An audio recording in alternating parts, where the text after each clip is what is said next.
What conversations, Rebecca, has the very tragic Sarah Everard case generated amongst you and your peers? I think it's generated a huge amount of discussion, even across social media, like the way my friends post and I post. I think everyone's engaging in a discussion, and whilst it's an awareness we've all had of the violence against women that does unfortunately exist on a very large scale, I think this has just amplified the discussion and given us a real good starting point. So I do think it's definitely encouraged a lot of chat among myself and my friends and my schoolmates. Yeah. Thank you. Scarlett, what conversations are you and your friendship group having about the tragic Sarah Everard case? So me and my friends have been talking about it a lot in the recent days. It's been quite hard for us to see all of the posts on social media, especially there was a number that came out. A study said that 97% of young women have been sexually harassed. So at times like this, it's hard to look back and wonder how much progress we've actually made as a society if stuff like this is still happening. And yeah, some of us are surprised at it. Some of us were expecting this. The number is obviously shockingly high, but when we really take a step back and look at how us as women have just accepted this, is it really that surprising that 97% of us have gone through this? Can you share with me any examples of sexism or sexual harassment that you or your friends have experienced? Yeah, I mean, it's not always like explicit, obvious acts. A lot of the time, jokes are made or just passing comments that we've tolerated for so long as a society. Women as well, we've thought that it's just normal for us to be treated this way. But when we think about it, a lot of the comments that are made are really misogynistic.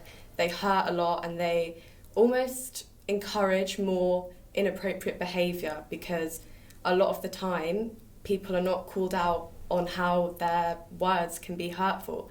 And so we just continue to tolerate it, and we're not going to be able to make real progress if we keep doing that. Maya, can you share with me any examples of sexism or sexual harassment that you or your friends have experienced?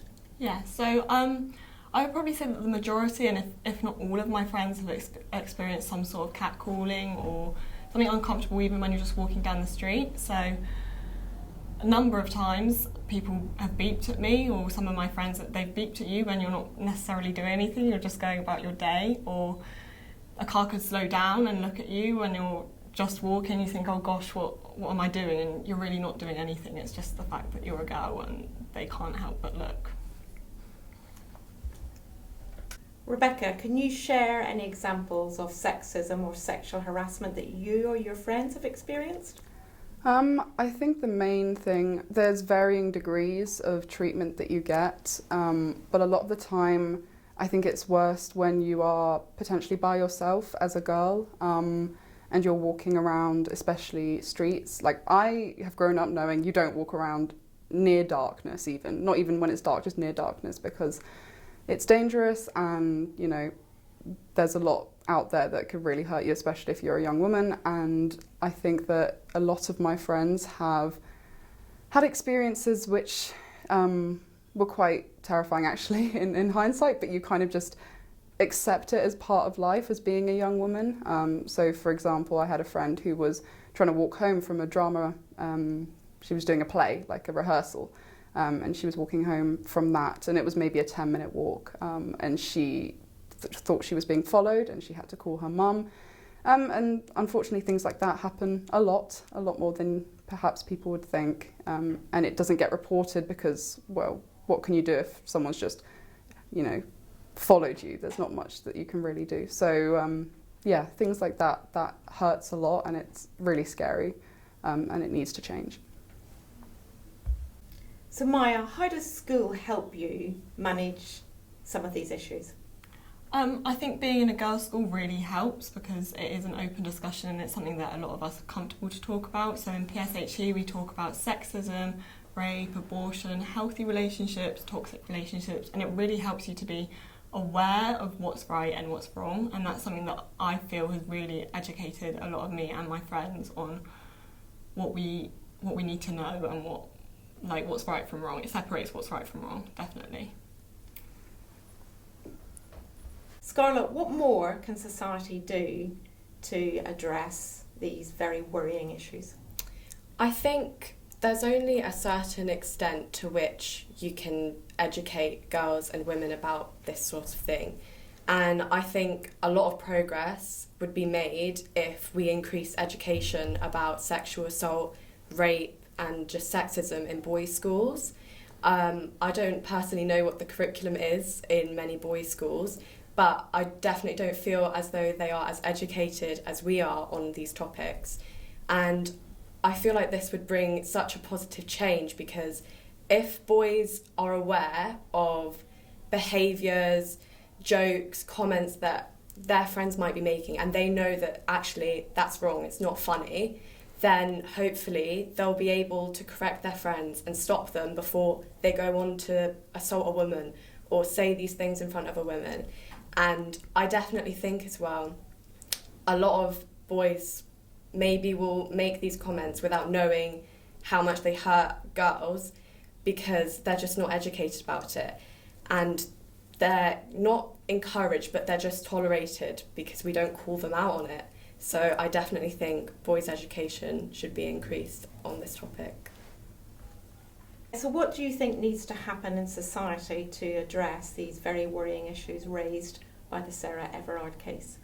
I would say that as a woman, and I think I can speak for the majority of women, we're all very aware of what's happening and how we can act and help to ourselves. But I would say that a lot of boys need to be educated on what's right from wrong, not necessarily because it's probably because they don't know in the first place. Like, I've had a couple of boys ask me, oh, why are people getting angry at this? And then when you explain it, they do understand, and it's just that maybe they haven't heard it before or it hasn't been explained to them, like, this is wrong.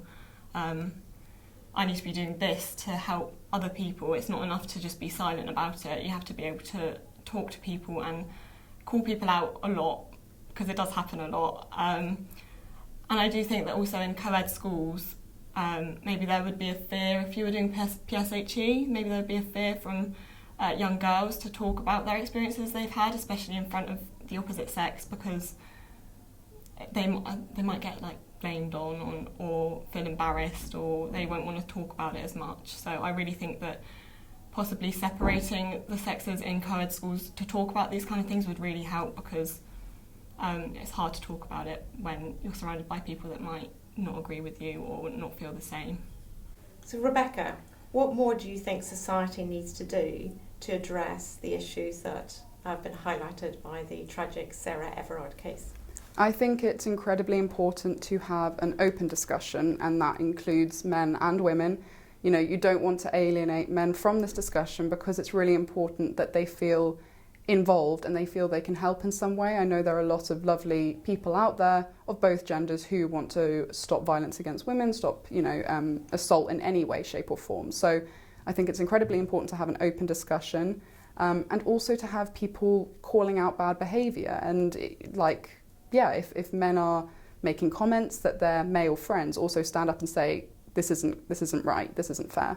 But it to be something that doesn't separate women and men, but brings us together and unites us against those who aren't as respectful. Yes, I think that's important. Thank you. So thank you very much indeed for your contributions. Any final words, Scarlett? I think within society we really need to focus on shifting the blame from women towards the people who actually commit these crimes and assault women. Because for too long we've kind of made comments like, oh, but what was she wearing, or how was she acting, how did she get home? And really none of those things matter. It's not your fault if you are assaulted by someone else. And so I think when it comes down to education, it would really help to educate all sexes. We do obviously a lot in school about how we can recognise toxic behaviours, but it shouldn't just be up to us to protect ourselves.